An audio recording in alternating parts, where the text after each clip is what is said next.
A leading supporter of the EU has launched a blistering attack on Brussels' feeble response to the coronavirus pandemic, accusing it of failing to show solidarity and to offer real help to Italy and Spain in their hour of need. Europe's response to the spread of the deadly virus was primarily characterized by individual nations pursuing their own agendas, without any consideration for the need of their fellow members.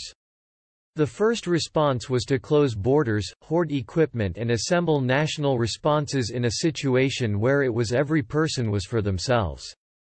The lack of a coherent collective response to the pandemic was severely criticized by the vice president of the Jacques Delors Institute think tank. Nicole Nasoto said, "The EU's lack of preparations, its powerlessness, its timidity are staggering.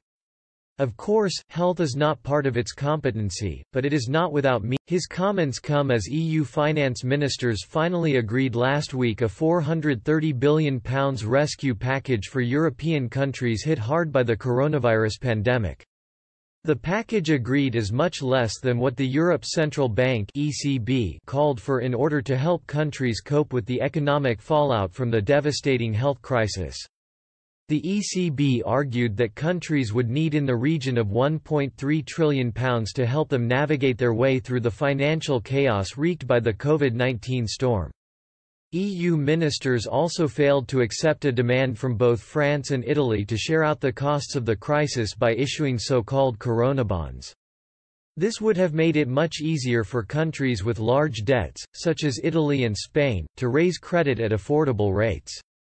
However, the idea was strongly resisted. The Germans and Dutch suspect Italy as using the crisis in Lombardy to rebrand the rejected concept of Eurobonds, in which the North finances the debts of the reckless South.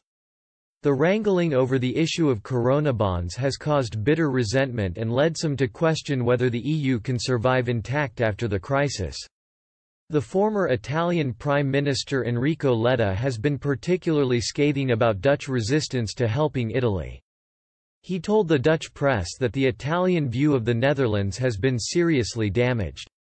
He said, "It did not help that a day after German customs officials stopped a huge amount of masks at the border, Russian trucks carrying relief supplies drove through the streets of Rome and millions of masks were sent from China."